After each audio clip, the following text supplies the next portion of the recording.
our service members that go to sea and deploy across the world to protect the people of this great nation, a deed that New Yorkers and Americans everywhere truly cherish. I can tell you with almost utmost certainty that the service members would not be here today without the strong help and support from their family, friends, and loved ones. It is your strength, love, and determination that make us resilient enough to endure the long and difficult and sometimes dangerous days at sea. And it's you that we return to when our time in uniform comes to a close, passing the watch onto the next generation of warfighter. We recognize you serve this nation every bit as much, if not more, than the loved ones in uniform. And as we understand the countless sacrifices you make on our behalf, and so our senior leaders in our armed forces, we are dedicated to giving you all the support you need to fulfill this vital mission. Now, for those joining us here today who did not know them personally, let me tell you a little bit about the men and women who stand before you. These folks hail from across the country, each one with their own distinctive set of experiences and backgrounds. Despite the many differences making up each one is truly a unique American, but they share some things in common as well. They chose a life of service. They chose a life of sacrifice. They chose a path less than 1% of all fellow Americans have ever traveled. They are the backbone of our fleet, and because of them, we have indisputably the greatest maritime force the world has ever known, hands down, no question. Good luck for that.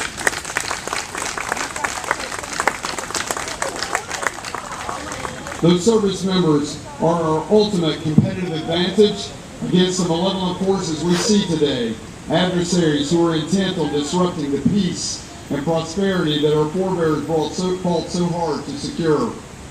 Their legacy is defined by a long list of sailors, Marines, and Coast Guardmen whose courage, heroism, and sacrifice upheld the highest tradition of what our nation stands for and forged the unbreakable bonds of partnership, peace, and prosperity across the world in defense of American people and our partners and allies. Being here in New York City, I would like to share the story of one proud New Yorker who contributed to our proud naval heritage. His name is Edward Clyde Benfold. Edward was born in Staten Island in 1931 and was the only child of Edward Benfold, a British citizen who was born in Calcutta, India, and Glennis Adams from Buckport, Maine. In 1942, he was 11 years old when his father perished while serving as a merchant marine officer aboard the troop transport ship USS Castilla in the Atlantic, which was torpedoed by a German U-boat. Inspired by his father's service, he served in the Civil Air Patrol before enlisting in the Navy in 1949 at the age of 18. After boot camp at Great Lakes, Illinois, he struck rate as a hospital corpsman and served at naval hospitals in Philadelphia, Camp Lejeune, North Carolina, and Camp Pendleton, California. And in June 1951, he married a young woman named Dorothy Goff. Then in 1952, a mere 2 months after the birth of their first son, Edward, HC-3 Benfold was transferred and assigned to serve in the 1st Marine Division Echo Company, supporting Allied operations in North Korea. Later that year in September, just 3 weeks after he arrived boots on ground, Edward was killed in action while saving the lives of 2 wounded Marines he was aiding in a crater at Outpost Bruce during the Battle of Bunker Hill. As he approached the 2 men to determine their condition and render aid, an enemy soldier threw 2 grenades in the crater, while 2 other enemy soldiers charged the position, picking up the grenade, one in each hand. Benfold leapt out of the crater, hurled himself against the onrushing hostile soldiers, pushing the grenades into their chests, ultimately saving the lives of the Marines at the cost of his own. For his conspicuous gallantry, personal valor, resolute spirit, and self-sacrifice, Edward Benfold was posthumously awarded the Medal of Honor. And so to the talented and highly decorated service members standing before us all this afternoon, you follow in the wake of Hospital Corpsman 3rd Class Edward Benfold. and countless others who have contributed to our living legacy of honored courage and commitment. We would all do well to measure up to the highest standard they set. In just a few moments, whether you're reenlisting or promoting, you will renew the oath, an oath that we all swear, and all of us swear, who basically wear the nation's cloth. Personally, I can't think of a more significant symbolic place than right here, Lower Manhattan, at the 9/11 Memorial, to recommit ourselves to service to our great country. You all know the story of what happened here almost 21 years ago. In fact, many of you either joined or chose to continue serving because of the tragedy that occurred here. It was an attack without precedent, perpetrated by violent extremists who thought they could intimidate us enough to shake our resolve and encourage our retreat from the world stage. They were wrong. This memorial exists so that we never forget what happened here, of the nearly 3,000 people who perished. Your decision to stand before us on these hallowed grounds and once again reaffirm your commitment to your nation stands in the face of what the perpetrators of that attack were trying to achieve. You are sending a clear message that America will not be deterred, will not be bullied, and that not just today, but any day. We are committed and ready to make sure it is well understood that any day is the absolute wrong day to test our resolve. Now, a little bit regarding the oath. Throughout our lives, we take a few oaths to our spouse, to our God, and for those who choose to serve in uniform, to our Constitution. These oaths are the bedrock of what we stand for as individuals, as families, as citizens, and for this one, as warfighters. I want to bring your attention to the fact that this oath is a little different than the others. It is different because in this oath, you give a public statement of commitment not to a person, not to a country or a flag or a political party, but to an idea codified in the Constitution of the United States of America. Our Constitution is where the idea of America is brought to life. And today you are recommitting yourself to upholding all the ideas and ideals that America stands for. It ensures we remain true to the Constitution's fundamental purposes and guiding principles ratified by the term, we the people. So when you pledge to bear true faith and allegiance to the Constitution, you swear to defend the very ideals and beliefs of our nation. This is truly tremendous and powerful. I would submit that this is a prime factor for why we are the greatest military the world has ever known. President Kennedy once said, as we express our gratitude, we must never forget that the highest appreciation is not to utter words, but to live by them.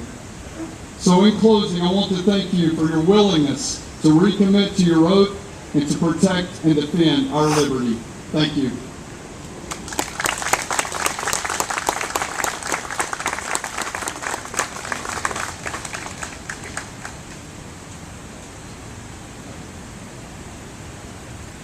Thank you, sir. The ceremony for reenlisting sailors and promoting officers are always in keeping with the long line of naval tradition.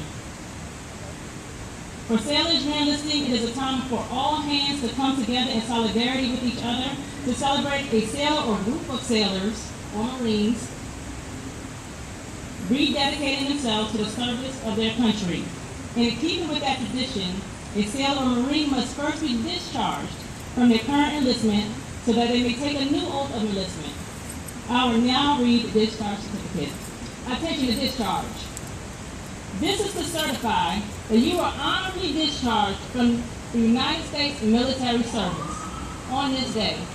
This certificate is awarded as a testimonial of honest and faithful service. With the ending of one enlistment, Admiral Cottle will now administer the oath of reenlistment to these sailors and Marines, therefore reaffirming the sailors and Marines' commitment of service to our country. And with the Navy reenlistees, raise your right hand and repeat after me. I state your name. Do solemnly swear that I will support and defend the Constitution of the United States against all enemies, foreign and domestic, and that I will bear true faith and allegiance to the same, and that I will obey the orders of the President and the orders of the officers appointed over me, according to regulation and the Uniform Code of Military Justice. So help me God. Congratulations.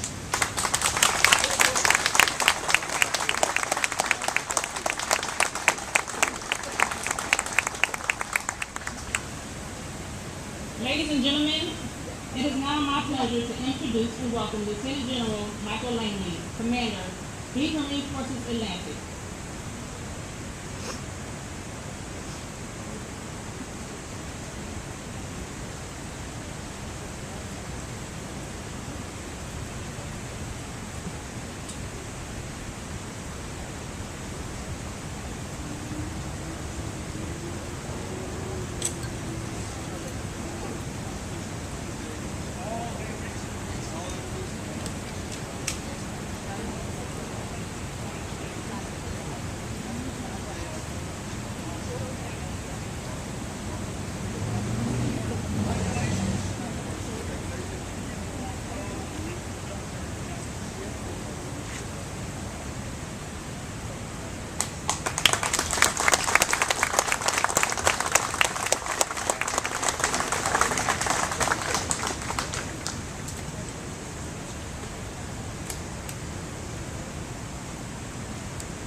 Okay, at this time, the officers have a different oath, and I'll go ahead and administer the oath to the second lieutenant, because the second lieutenant is getting promoted today to first lieutenant.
Thank you, sir. Ladies and gentlemen, it is my pleasure to introduce Vice Admiral Kevin London, United States Coast Guard Commander, Atlantic Area, who will promote United States Coast Guard personnel.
Thank you, sir. Reenlistees, promotees, attention. Left face. Fall out.